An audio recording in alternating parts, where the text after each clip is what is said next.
Good morning guys, so we are here today. Nandito ako ngayon sa Our Lady of La Porteria Parish, dito yan sa Calabanga. And papunta tayo doon sa Parish Center nila kasi merong gathering na lahat ng mga local artists dito sa Calabanga. So tinipon-tipon kami and ako, invited tayo as a content creator and nasa field tayo ng teaching which is in line sa culture and arts. So meron silang program in celebration of the Arts Month entitled Alab ng Puso, isang buwang pag-ibig alay sa sining. So mag-a-attend tayo doon. Actually kasama yung asawa ko, so nauna lang tayo para mag-document dito. Nakaka-overwhelm na ma-invite tayo dito as part of the program ng Tourism Office dito sa Calabanga.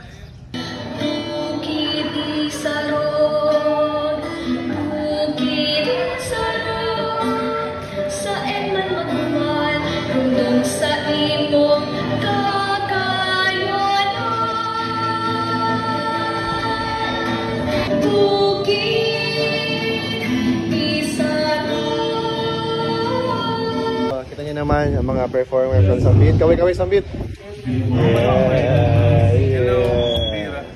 So mamaya magpe-perform sila for the with our director. So mamaya magpe-perform sila ng isang indigenous dance dun sa program natin.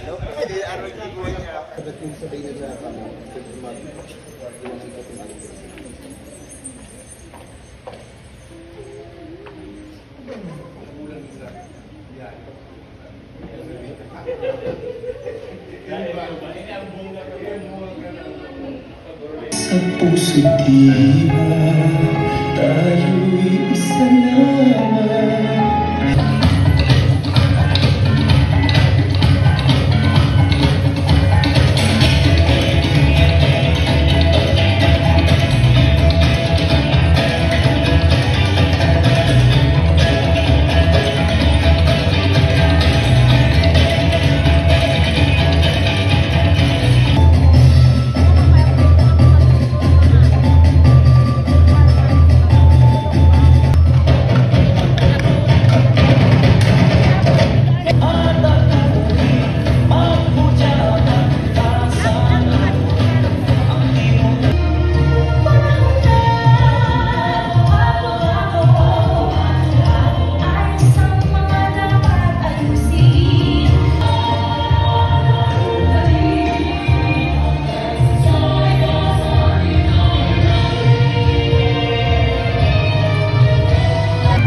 Will be introducing her for her talk later on. Thank you very much. So again, let us welcome everyone here, our Calabanga local artists and creative workers. Starting with Jerome Ordovez, thank you very much for the live stream today. Ma'am Ines Romero, our musician and composer. Sir Buboy Adwai, for theater, film, literature, Malaka awardee. Sheila M. Cipriano for event, signing and coordination. Maria Esvela, theater, dance,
With your model.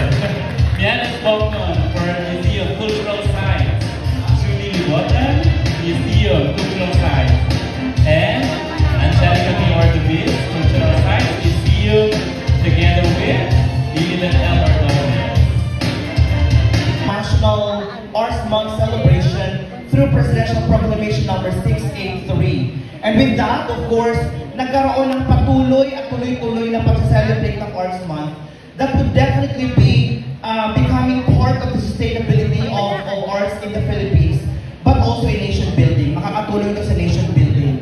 Yes, from your skills, you have to be very strategic, no? Kasi ang passion, yaon na yan. Kumbaga, it keeps on burning over time.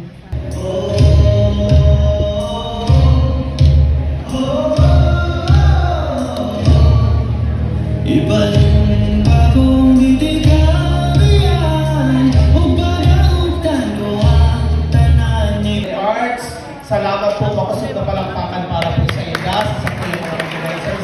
Siyempre po, sa local government unit of Calabanga.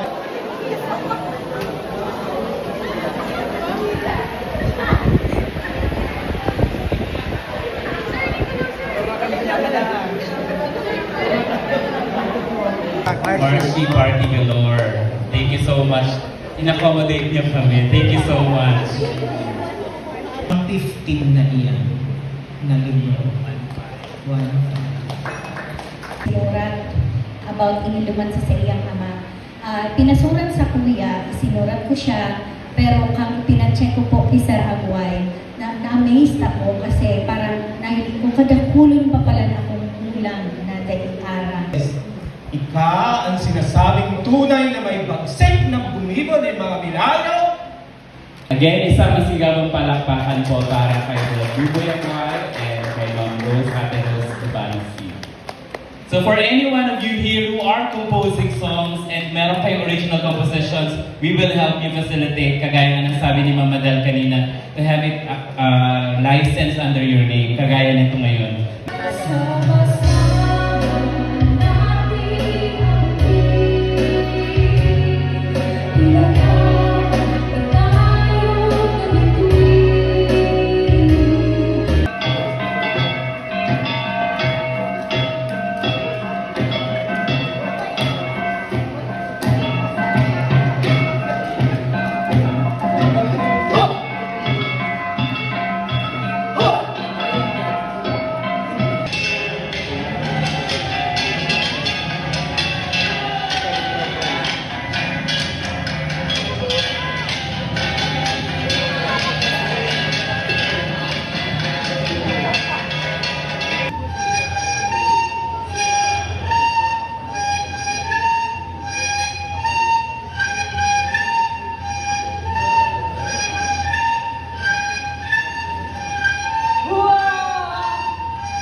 So yun guys, we are done with the activity. Tapos na yung activity natin, yung workshop na sponsored by Tourism Office. So napakaganda and napaka-entertaining and super daming learnings mula sa mga veteranong manunulat at mga bihasa sa culture and arts.